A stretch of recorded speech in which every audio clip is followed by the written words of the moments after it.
Hello ji, Ram Ram and welcome back to another case study with me. Ram Rahim को बार बार payroll कैसे मिल जाती है, ये सवाल ही नहीं, ये बवाल बन चुका है जी। अब लाखों दिलों और दिमागों में ये क्वेश्चन घूमता है जब भी राम रहीम सुनारिया से बाहर आते हैं। अब विषय बनता है कि आखिर लोग ऐसा क्यों सोचते हैं, क्या हो गया ऐसा जो मतलब लोग नहीं चाहते कि राम रहीम बाहर आए जी।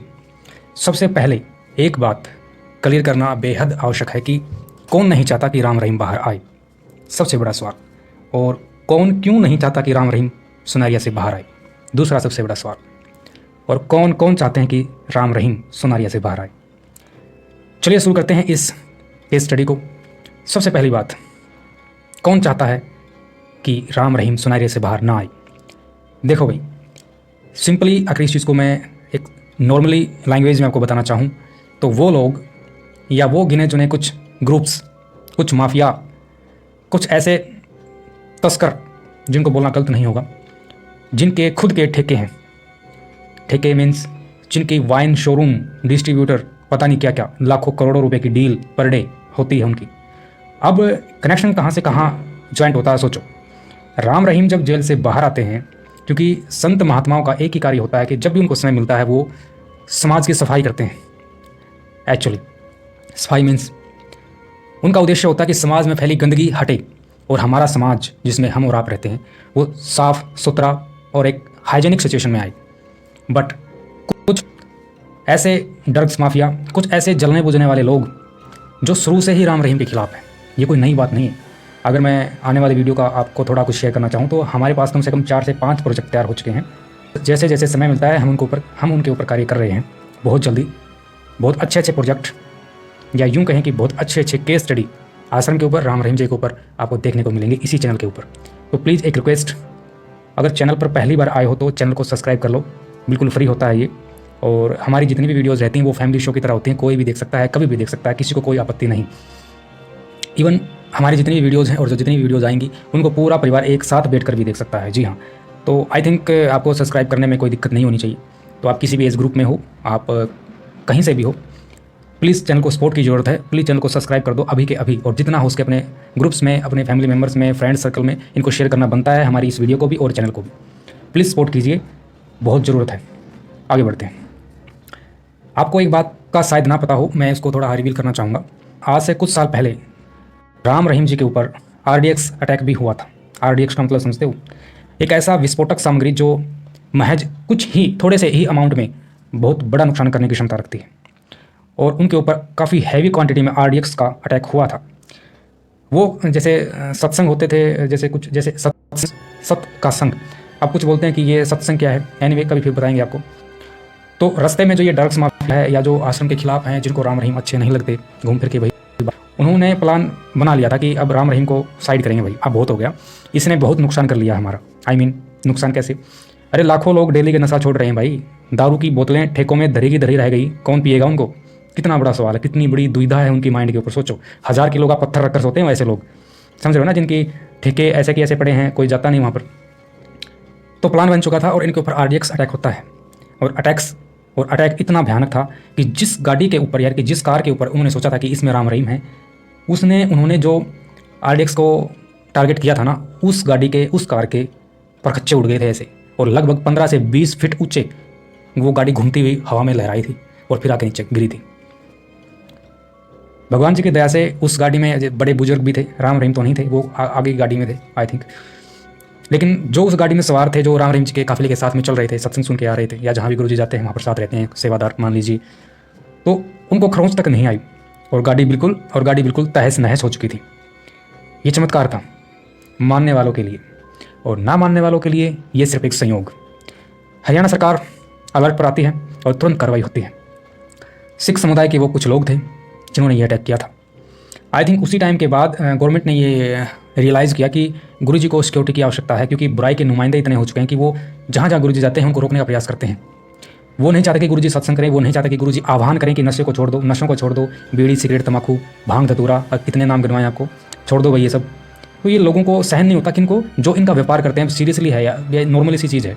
कोई किसी चीज़ का व्यापार करता है, उसको पता चले कि अब वो व्यापार ठप होने वाला है, वो काम नहीं चलेगा, तो साधारण सी बात है आक्रोश तो होगा उनके अंदर। लेकिन संत महात्मा या समाज सुधारक कभी किसी के धमकियों से, कभी किसी के अटैक्स से, किसी के इल्ज़ामों से कभी नहीं डरते। और इतिहास उठाकर देखो, पता नहीं किस किस पर क्या क्या इल्ज़ाम लगाए गए हैं।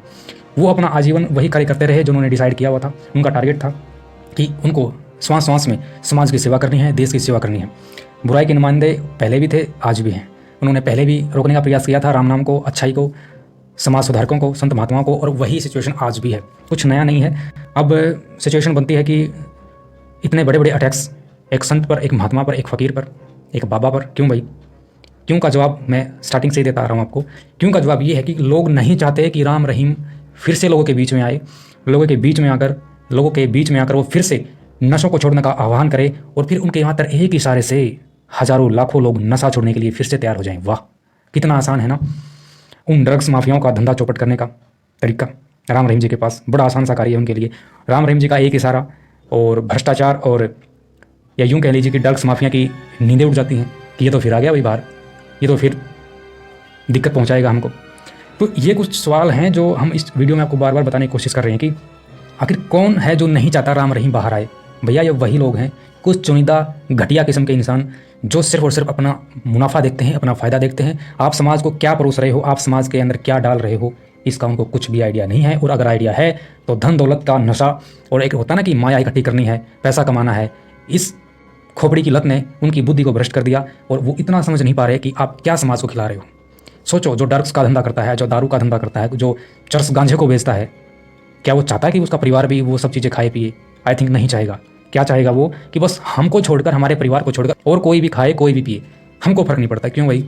जिसको खिला रहे हो, जिसको पिला रहे हो, वो किसी परिवार का हिस्सा नहीं है? तुम्हारे अंदर सब कुछ है क्या? तुम ही भरे पड़े हो क्या? और किसी के अंदर कोई घर परिवार रिश्ते नाते कुछ नहीं है? तो ऐसे अंधे लोग हैं इस समाज में जो सिर्फ और सिर्फ अपना फ़ायदा देखते हैं। बट संत महात्मा ना कभी रुके थे, ना कभी रुकेंगे। अब सेकंड ये आता कि कौन कौन नहीं चाहता।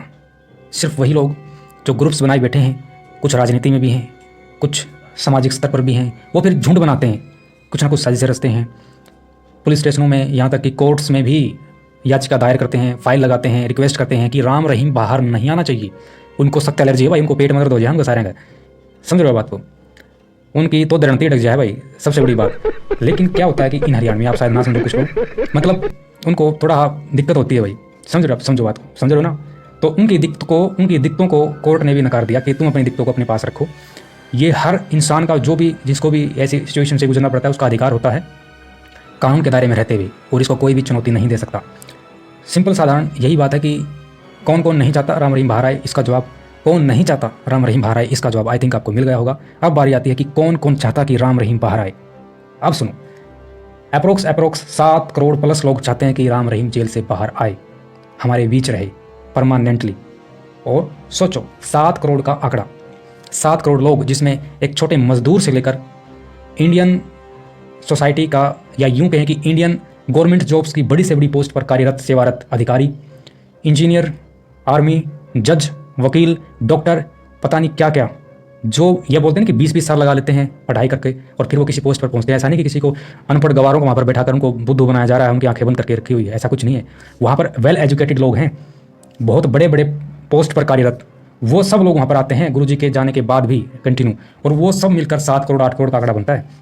ये नहीं कि कोई अनजान लोगों को इकट्ठा करके उनसे कुछ बुलवाया जा रहा है, जी नहीं, ये बहुत बड़ा वहम। आपका कभी आश्रम की तरफ जाकर देखना, पता चलेगा कि कौन कौन आते हैं वहाँ पर। मर्सिडीज, ऑडी और पता नहीं BMW, ये तो नॉर्मली सिचुएशन होती है जहाँ से लोग इनसे आपको उतरते नजर आएंगे जब सत्संग होता है, गुरुजी आते हैं तब।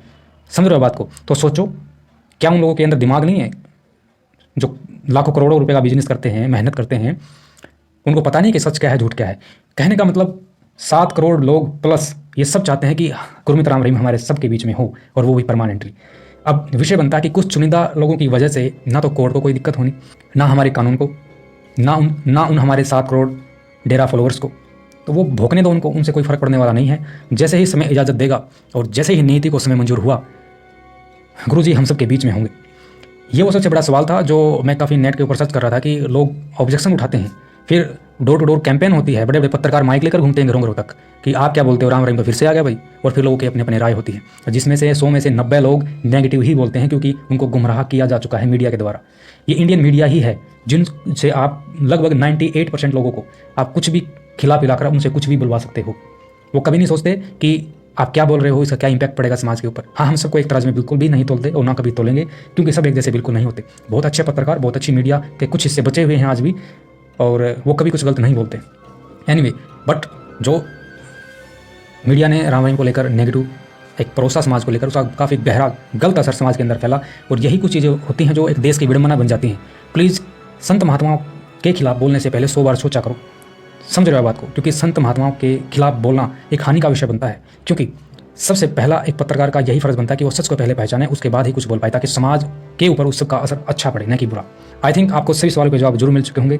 हमारे पास MSG, डेरा फॉलोवर्स और राम रहीम जी को लेकर बहुत सारे प्रोजेक्ट स्टेप बाय स्टेप तैयार हो रहे हैं। बहुत जल्द सीरीज वाइज हम सबको लेकर आपके सामने जरूर, आपकी सेवा में जरूर हाजिर होंगे। और हमारा उनके पीछे लेके आने का मकसद सिर्फ यही है कि हम समाज को, जो एक नेगेटिव सिचुएशन मीडिया ने दी, समाज को उस नेगेटिव सिचुएशन से बाहर लेके आना है और लोगों को सच्चाई बतानी कि आखिर में क्या है, आपने क्या देखा है और सच क्या है, वो सब कुछ हमें इस यूट्यूब चैनल के माध्यम से घर घर तक वो सच पहुंचाना है। आपसे request bar bar, please channel को सपोर्ट कीजिए, इस वीडियो को, और हमने कुछ वीडियो पहले भी बनाई है, उन सभी वीडियो को ज़्यादा से ज़्यादा शेयर करना है। चैनल पर नए हो तो चैनल को सब्सक्राइब करना है।